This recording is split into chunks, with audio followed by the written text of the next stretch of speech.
Hey, bonjour tout le monde, je suis Xavier alias Xavki, 38e vidéo dédiée à notre infrastructure cloud déployée sur le cloud public d'Infomaniac. Alors aujourd'hui on va voir plusieurs choses, on a pour principal objectif de déployer Grafana, on va revenir sur un petit élément sur lequel on est passé à côté, on va parler juste après, et puis on va commencer à remettre un peu d'ordre dans nos rôles Ansible, en tout cas créer des boîtes un petit peu plus grosses.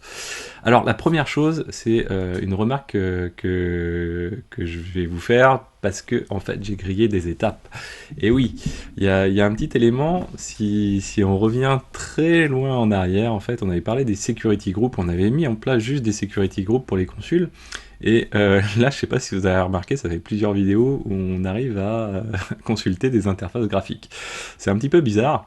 Alors non, ce n'est pas bizarre, c'est juste qu'à un moment, j'ai simplifié les choses en mettant le security group default, qui a un fonctionnement un peu particulier, donc qui permet que toutes les machines qui sont dans le security group default puissent accéder à l'intégralité des ports. Alors on va regarder un petit peu les choses et on va voir comment on peut remodeler les choses. Alors la première chose qu'il faut dire, c'est que je ne vais pas du coup m'amuser à remettre des security group port par port comme on l'a fait pour Consul finalement.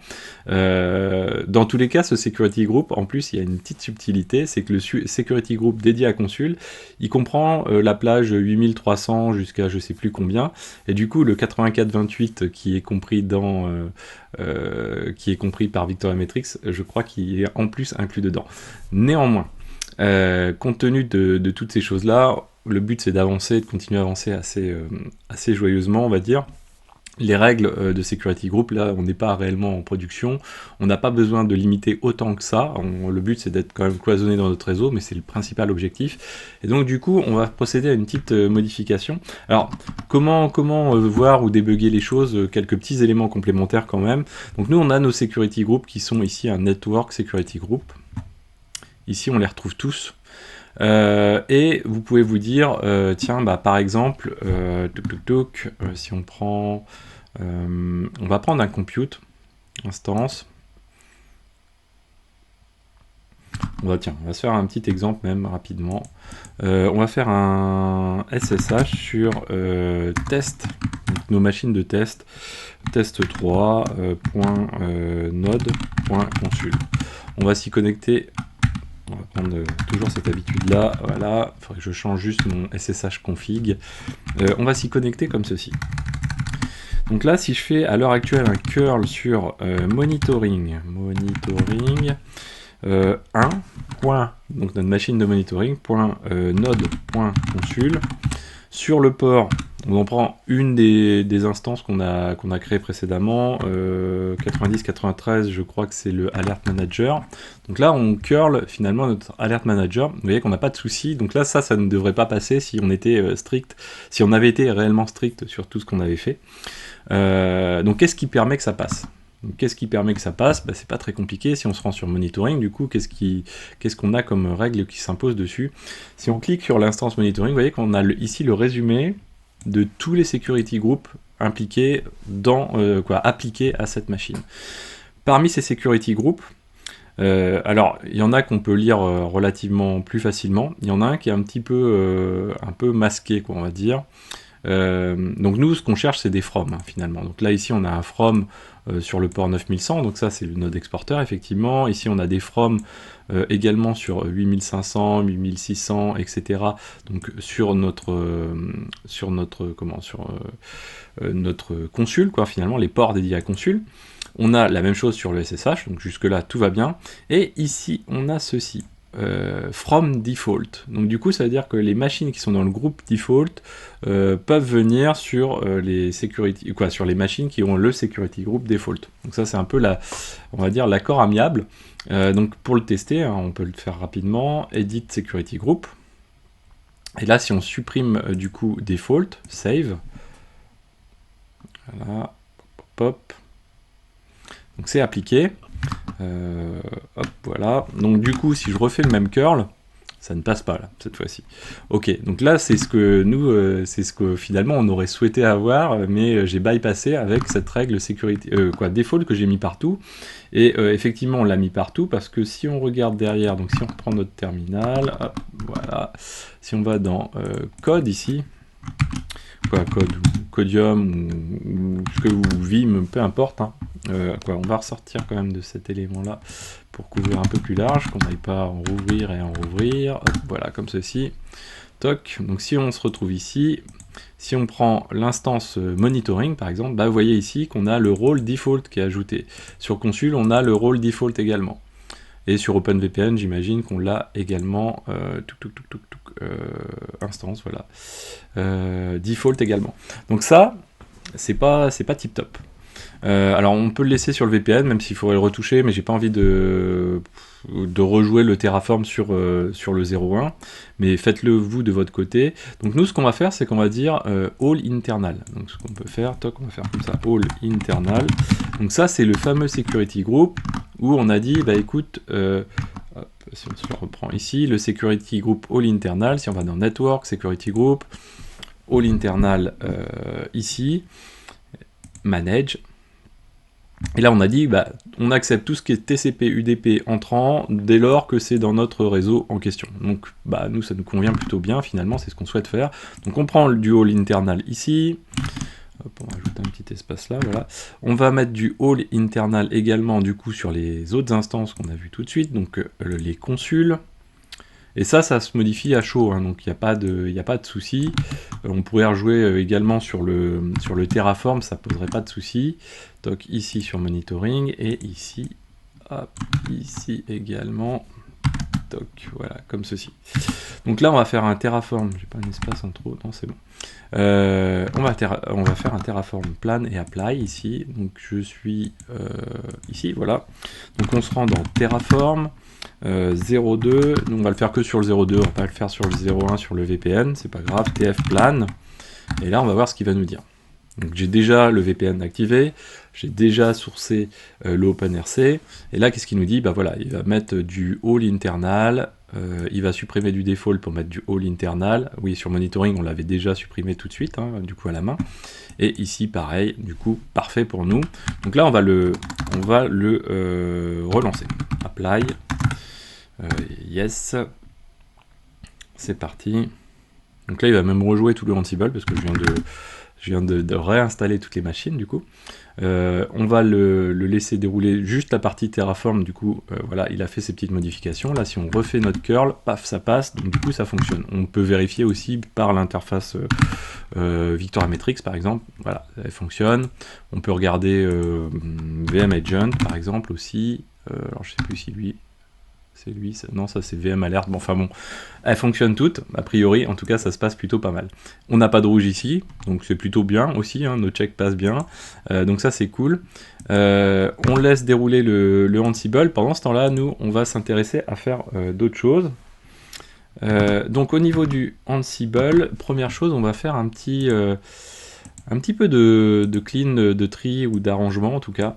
Donc si on referme tout, quand on prend notre Ansible, ça commence à devenir un peu chargé, on commence à avoir pas mal de rôles, avec des typologies de rôles, on sent quand même pointer des groupes finalement de rôles. Donc là, on peut faire un folder, et on va dire qu'on a quelque chose qui s'intéresse à observabilité, ou monitoring, on va dire monitoring. Donc voilà.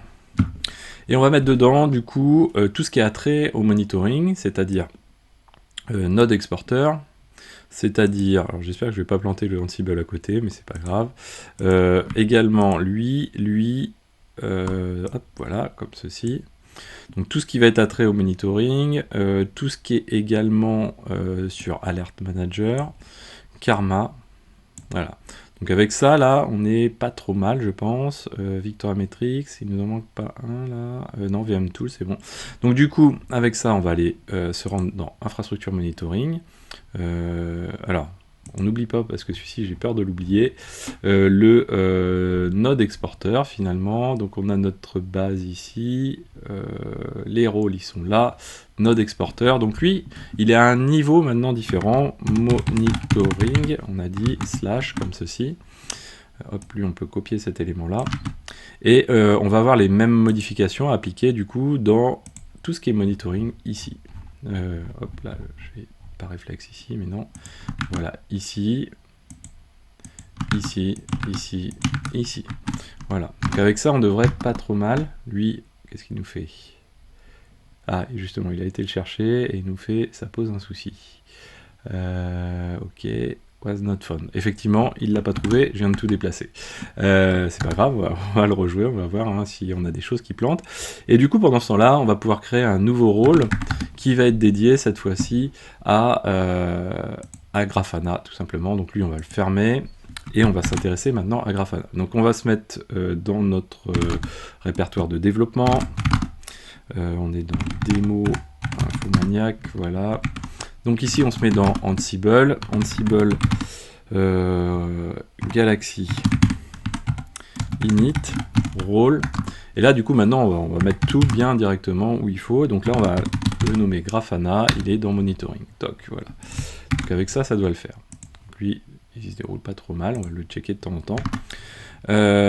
Donc maintenant on va faire notre installation de Grafana, même principe que d'habitude, donc ça on le ferme, ça on le ferme, on ferme ceci, quoi non, du coup on le ferme pas, lui, hop, voilà, on va faire comme ceci, rôle, monitoring, Grafana.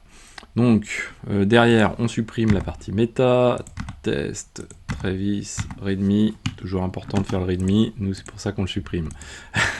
Alors, donc du coup on va s'intéresser à notre partie, hop, donc on recheck au passage, bon, ça a l'air de se dérouler.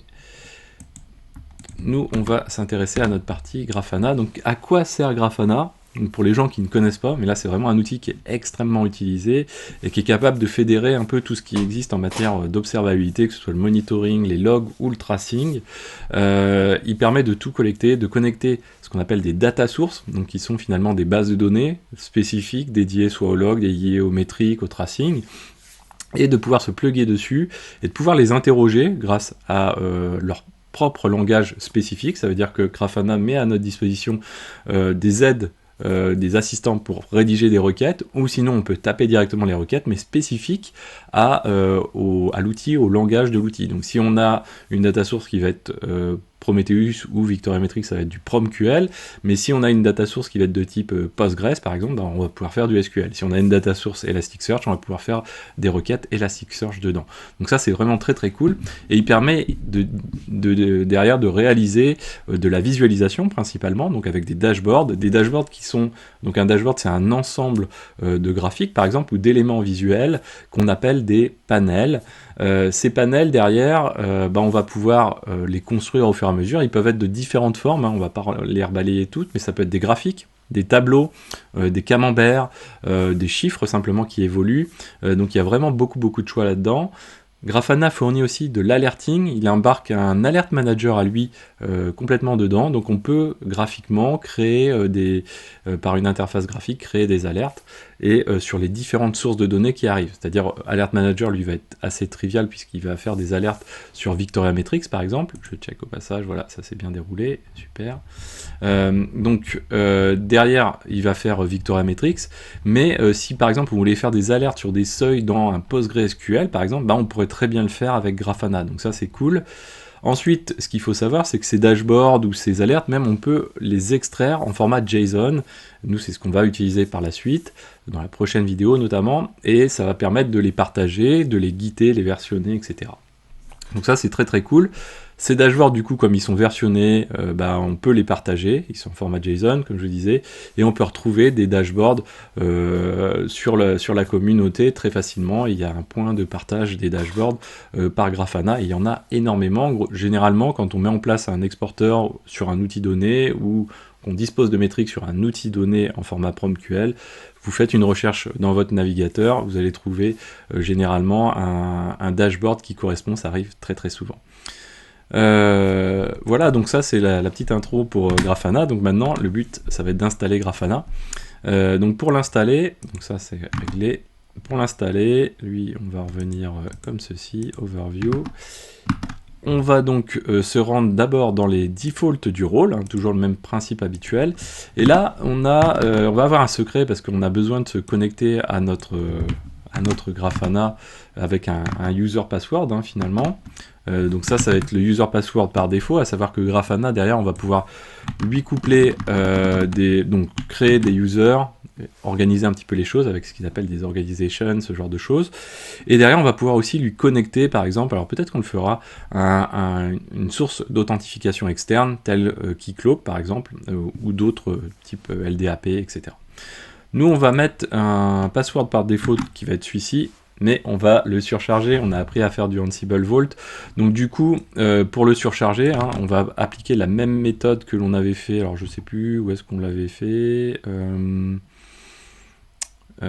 C'était dans base, voilà. Ici, on va appliquer cette même méthode qu'on a fait parce qu'on n'a qu'un seul item sur lequel on va vouloir volter finalement. Donc on va appliquer ceci. Alors je sais plus où j'avais fait l'injection. Ok, je pensais l'avoir injecté autrement. Base, toc toc. Bon, je me le remémore plus de lui, mais c'est pas grave. Tiens, je vais quand même jeter un petit coup d'œil. Hop, user, default, toc. Ok, ça c'était bon. Ah oui, on l'avait passé parce qu'on avait nos users juste à côté, effectivement, parce que du coup ça se passe ici. Voilà, c'est ici qu'on l'appelait.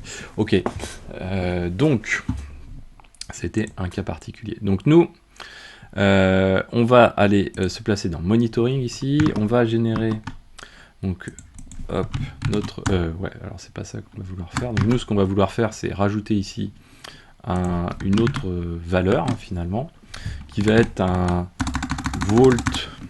Donc on va appliquer notre méthode qu'on avait, vault underscore grafana admin password, comme ceci, voilà. Hop, ça on le copie et on va générer, on va le mettre à la fin pour pas que ça nous pollue de trop. Hop, hop, voilà, non, j'en ai un de trop. Voilà, comme ceci. Et là, on va faire un... Alors, peut-être que je peux rappeler la commande. Ok, Ansible Vault, voilà, toc. Nous, on va partir sur un truc du genre... je vais pas mettre compliqué parce que généralement, j'ai tendance à les oublier, tous les trucs que je crée comme ça.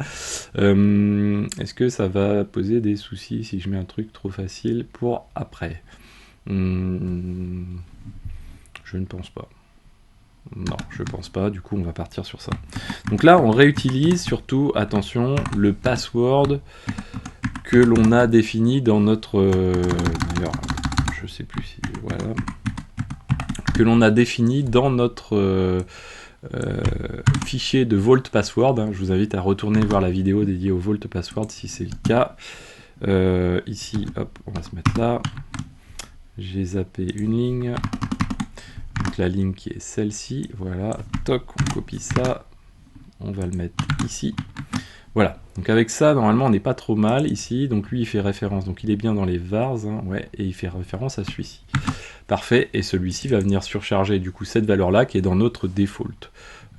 Pour vérifier, on aurait pu mettre autre chose ici, on va mettre 1, 2, 3, 4, 5, 6, voilà, manger des saucisses, et parfait.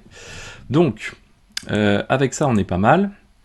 Pour les variables. Maintenant, on continue, on va aller dans les tasks du coup pour installer notre Grafana. Là, on va changer un peu de notre routine habituelle. On va faire un cat de slide, comme ceci. Dans notre routine habituelle, souvenez-vous, on allait télécharger le binaire, etc. Là, on va installer un dépôt apt. Donc pour ça, première chose, c'est qu'on va mettre à jour Software Properties Common, ou en tout cas, on va s'assurer qu'il est bien présent, GNU PG également, et on va mettre tout ça ici.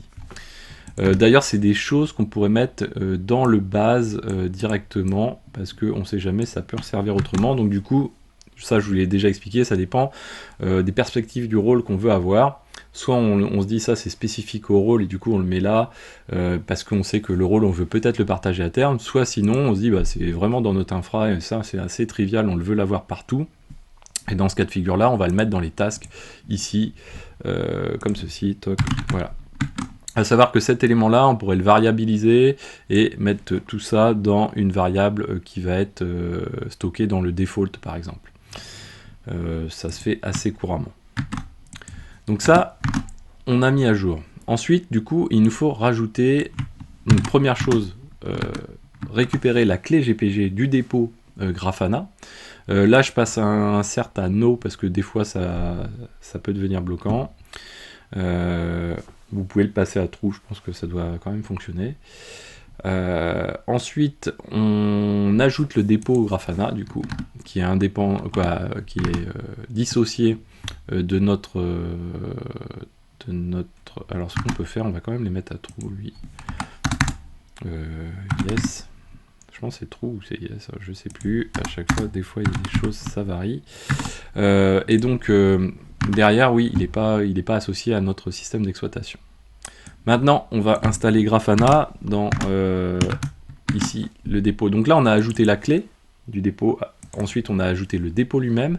Maintenant, ce qu'on fait, c'est qu'on installe Grafana, on dit qu'il veut qu'il soit présent, et on update le cache du coup avant, parce que sinon, le dépôt qui est là ne sera pas pris en compte et ça va planter.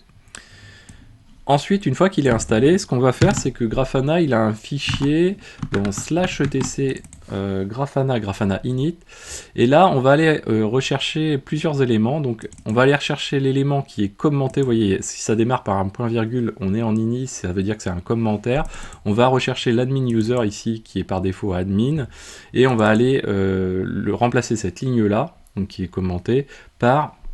en tout cas, on va le mettre après. Non, on va remplacer la ligne et on va la remplacer par notre utilisateur qu'on a mis dans notre variable par défaut, c'est-à-dire Xavki, moi dans mon cas de figure. Ensuite, on fait pareil pour le password, donc, qui est admin par défaut, hein, sur Grafana c'est admin. Et on va mettre donc du coup cette valeur-là, donc Grafana admin password, donc qui vient de notre vault qu'on a fait avant. Ensuite, on va démarrer Grafana, toc, comme ceci. On le enable, hein, bien sûr, et derrière, ce qu'on peut faire, c'est, ça nous servira pour la prochaine vidéo notamment, on peut utiliser un module qu'on n'a pas encore vu jusqu'ici, lui. C'est le module qui s'appelle URI. Finalement, ça correspond à curl quelque part, donc qui va permettre d'interroger, alors là en localhost 127.0.1 sur le port 3000, c'est là où doit répondre l'interface Grafana, et on va attendre, en tout cas on va checker un statut 200. Et là, on utilise un truc qui est très sympa, c'est le until ici, qui est très très cool. Alors qu'est-ce que l'on fait? Donc là, le curl, ce qu'il fait, il fait un curl, il enregistre dans le register qui se nomme __ result la sortie du curl. Parmi cette sortie du curl, on a une clé qui s'appelle status, qu'on va utiliser dans un until. Donc là, en gros, ce que ça veut dire, c'est que tant que result.status n'est pas égal à 200, tu fait un retry au moins 120 fois avec un délai entre chaque retry d'1 seconde. Et quand c'est bon, hop, il va continuer. Sinon, il va fail, il va s'arrêter là. Donc ça, c'est très très cool. C'est cool dans ces cas de figure-là. C'est aussi très cool quand vous faites un déploiement d'applicatif, par exemple, dans un pipeline, si vous utilisez Ansible. Vous allez démarrer l'application, je sais pas, ça va être du Java par exemple, ça peut mettre des fois un peu de temps à démarrer, bah, vous allez retry comme ça en attendant, pour ne pas passer aux étapes suivantes. Et par exemple, si vous avez une stratégie de déploiement dans votre playbook qui est machine par machine, on verra ça un petit peu plus tard, ce qui peut se passer, c'est que du coup, votre stratégie soit un petit peu intelligente. C'est que vous commencez à... Donc vous dites à Ansible, bah, mets-moi à jour les machines une à une.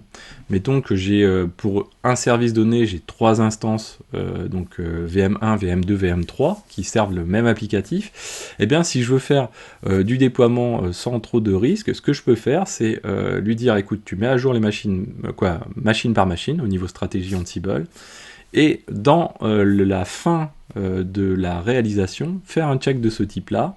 Comme ça, bah, il va faire une première passe sur VM1. Sur VM1, il va attendre que cette URI réponde. Et puis, seulement après, s'il passe cette étape-là, il passera à la VM2, puis ainsi de suite jusqu'à la VM3, etc. Et si jamais ça ne répond pas, bah, du coup, il va fail et ça va éviter que les autres machines plantent. Et du coup, si vous avez bien sorti votre machine du load balancer dans le cadre de votre procédure, hop, vous vous retrouvez donc avec quelque chose qui va vous apporter des garanties. Alors là, on est très très large sur le check, hein. On fait du status code, mais on peut faire du status code, on peut vérifier les bodies, on peut aussi rajouter plein de checks d'affilée comme ça, vérifier le body, vérifier, je sais pas, que la couleur du truc est de telle couleur en vérifiant le CSS, etc. On pourrait faire plein de checks de cette manière-là. C'est pas l'outil formidable pour pouvoir le faire, mais ça permet vraiment de faire quelque chose de très simple et très efficace pour le coup. Et ensuite, qu'est-ce que l'on fait? Eh bien, quand on a modifié ici le mot de passe, il va pas forcément être pris en compte directement par Grafana. Donc là, ce qu'on fait, c'est qu'on va passer par la commande Grafana CLI et on va aller lancer un reset admin password en passant l'élément. Alors, à vérifier, mais je crois que le restart ici n'aurait pas suffi, donc du coup je l'ai passé comme ceci. Il me semble qu'il y a une raison comme ceci. Et le register, je ne vois pas ce qu'il apporte. En tout cas pas aujourd'hui, mais on verra peut-être dans une prochaine vidéo si ça apporte quelque chose. Donc du coup on a notre Grafana à rajouter, on va le mettre tout simplement sur notre machine de monitoring. Vous voyez, souvent les gens ont tendance à vouloir utiliser à tout prix du Docker parce que c'est facile pour pouvoir mettre plusieurs applicatifs sur la même machine. Là, vous voyez, on en a deux ici en l'occurrence.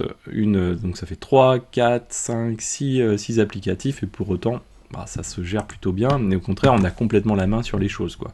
Alors certes, c'est pas Docker Run et vas-y, mais au moins, voilà, on met en place nous-mêmes les choses, on comprend, on sait où on stocke les éléments, etc. Donc voilà, il y a du pour, il y a du contre dans tous les cas de figure. C'est vraiment à doser surtout en fonction des usages que l'on en fait. Donc là, avec ça, on est pas mal pour l'installation de Grafana. Vous voyez, donc il n'y a pas de template, ces choses-là. On a passé juste un petit coup de landing file pour mettre tout d'équerre.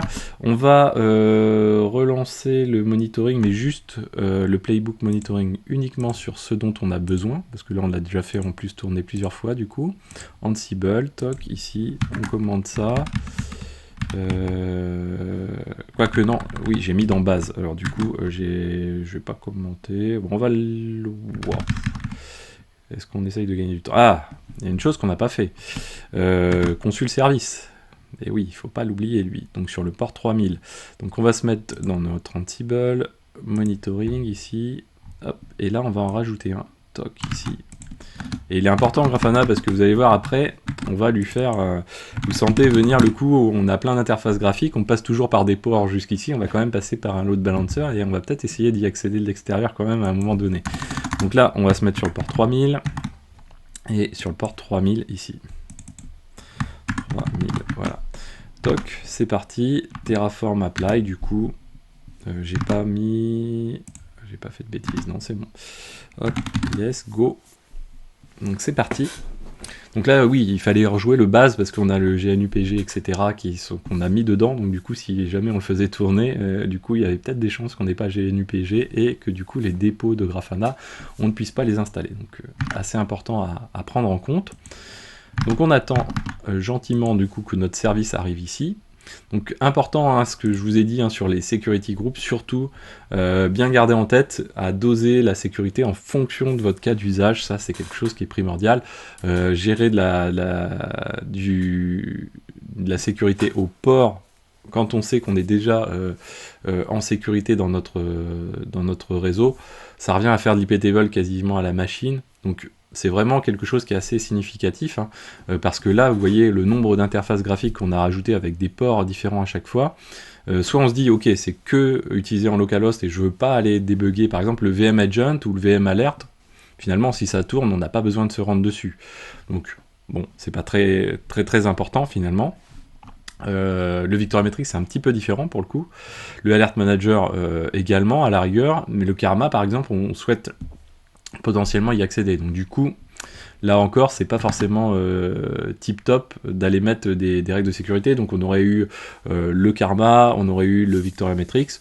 Ça rajoute pas des masses de choses, mais voilà, c'est quelque chose qui est à prendre en compte. Après, ce qu'on aurait pu faire, c'est réduire le scope des ports, hein, parce que vous voyez, on a quand même mis des listen adresses, donc on aurait pu spécifier des ports de manière plus intelligente, c'est-à-dire se dire, nous, on s'attribue un scope entre 10 000 et 10 100 par exemple, et on attribue quelques-uns comme ça au fur et à mesure, essayer en tout cas de respecter ces choses-là, sous réserve de ne pas venir en concurrence avec d'autres ports qu'on n'a pas encore anticipés. Donc C'est des choses qui sont à prendre en compte. Voilà.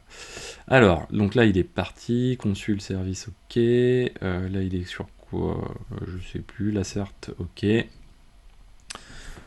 Il déroule. Et là, il passe au monitoring. Nous, c'est ce qui va nous intéresser sur le dernier rôle l'avant-dernier rôle du monitoring, puisque après il y a le consul qui passe également. Donc nous, on va avoir à un moment donné ici un Grafana qui devrait pointer le bout de son nez.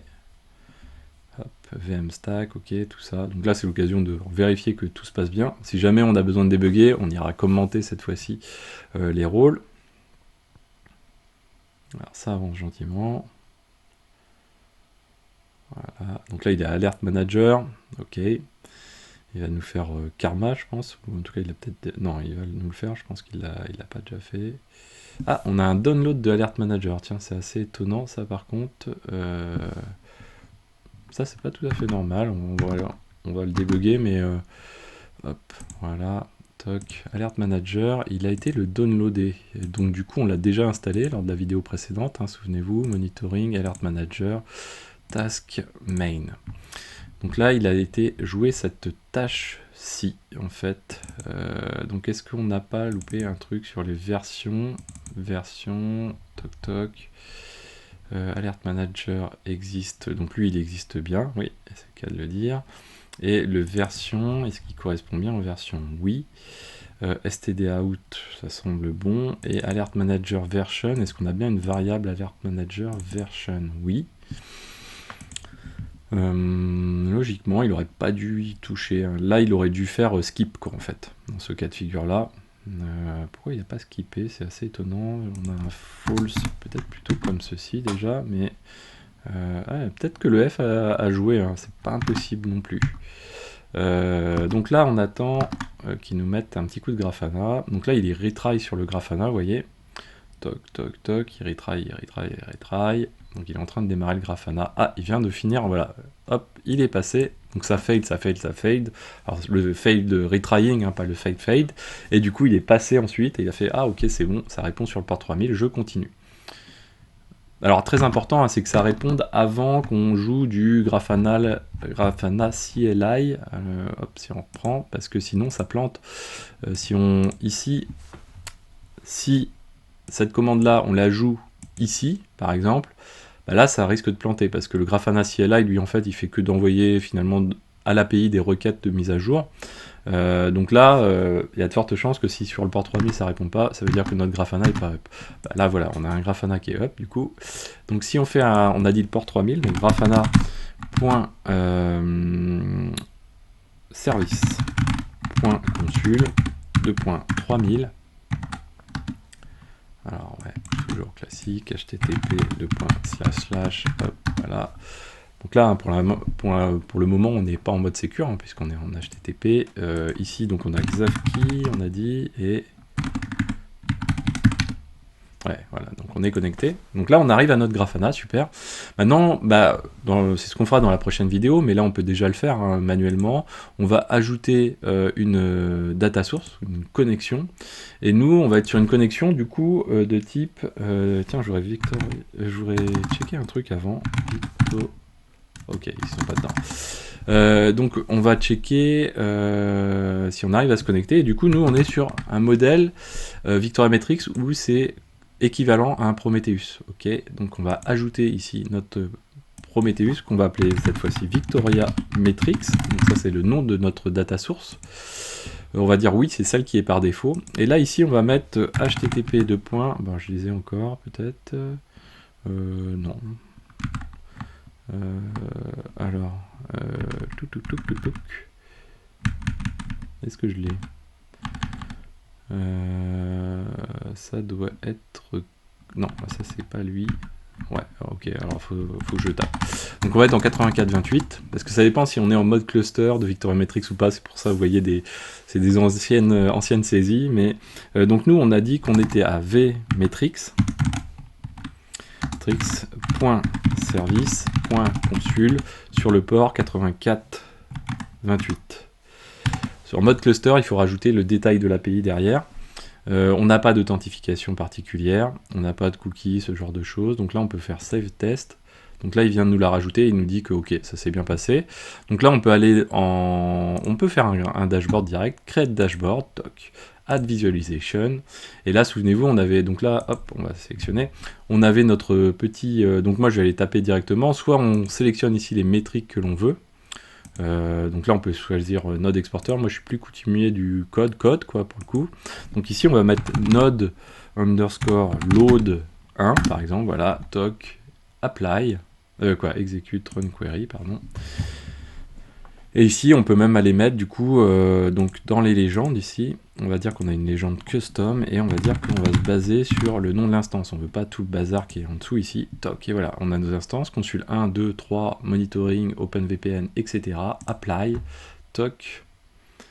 Et là, je sais pas si vous imaginez, parce que bon, là, ça fait plusieurs vidéos qu'on fait, on passe son temps, on fait de l'automatisation, etc. Mais mettre en place ce type de métrique, pour quelqu'un qui a l'habitude, qui a éventuellement même ses rôles sous le coude, bah, ça va du coup extrêmement vite à faire pour avoir un paquet de métriques finalement et des dashboards qui vont bien. Parce que derrière, l'autre atout, c'est que si on fait node exporter Grafana dashboard, toc. Alors on reverra lors de la prochaine vidéo parce qu'on va automatiser ça, on va pas s'amuser à saisir tout ça à la main. Vous voyez qu'il y a des ID de dashboard ou sinon on peut télécharger le JSON, mais il y a des ID. Alors on va prendre l'ID, il nous dit ah tu as copié l'ID, super. L'ID c'est ce qu'on retrouve ici, 1860 sinon. Donc du coup on va se rendre ici, on va sortir, on va aller dans les dashboards, on va dire qu'on veut un nouveau dashboard ici, mais qu'on veut l'importer. Et là, on va dire 1860 ici, load. Il dit, ah ok, bah écoute, a priori ça s'appelle node exporter full dans le JSON, donc je te propose ça. La data source, bah ok, prends-moi Victoria Metrics, import, pof. Et là, comme par magie, alors lui on va le réduire, voilà. Comme par magie, on va réduire la timeline un peu. Touc. Et voilà, donc là on a la sélection de nos instances, magnifique. Hop, voilà. Et on a what 1000 metrics dedans. Non, on en a vraiment beaucoup, vous voyez, et tout ça finalement en l'espace de rien du tout, parce que bon, nous ça fait plusieurs vidéos qu'on s'amuse à mettre en place tout nos petits toolings, mais en fait quelqu'un qui est vraiment habitué, on va dire en moins d'une demi-heure, on a fait le travail, même si on mettait à la rigueur 2 heures pour faire ça. Imaginez un peu la rapidité pour mettre en place ce genre de collecte très très facilement pour le coup. On a la mémoire et des choses très détaillées. Vous voyez tout le nombre de métriques qu'il y a. Si vous passez sur d'autres outils pour pouvoir faire l'équivalent, sur certains vous allez passer vraiment beaucoup de temps. C'est un vrai métier pour le coup. Alors que là, bah moi vous voyez, c'est quelque chose qu'on fait relativement facilement pour le coup. Voilà, donc j'espère que cette vidéo vous a plu, en tout cas sur cet aspect-là. Nous, on va destroy, toujours, on aime détruire, tf destroy ici. Je fais pas de bêtises en faisant ça, non. Hop, yes, du coup, vas-y, détruis, et c'est parti. Hop. Pendant ce temps-là, nous, ce qu'on peut faire, git status. Ok, donc là, bah, effectivement, il y a beaucoup de modifications, parce qu'on a quand même été déplacer plein de choses. Donc on va faire un git add .git commit-m. Ici, on va dire Ansible, et on va dire add Grafana into monitoring Grafana role. Hop. Git push. Hop. Voilà. Là, on va être pas mal. Lui, il est en train de détruire son petit monde à côté. Voilà. On peut arrêter le VPN. On peut stopper le VPN comme à chaque fois. N'hésitez pas à me dire aussi, vous, où est-ce que vous en êtes. Alors là, tout ça, ça tombe dans le vide. Hop, voilà. Où est-ce que vous en êtes au niveau de vos dépenses, au passage. Moi, ça m'intéresse de savoir comment ça évolue au fur et à mesure du temps. Normalement, il y a moyen de ne pas dépenser trop d'argent pour en arriver jusqu'ici. Et on va faire shut off ici. Shut off. Ok. Et voilà. Et voilà, du coup, on est prêt à recommencer une prochaine vidéo. En tout cas, j'espère que celle-ci vous a plu. N'hésitez pas à vous abonner, partager. Attention donc au security group surtout. Et moi, je vous dis à très bientôt dans la prochaine vidéo. Ciao à tous.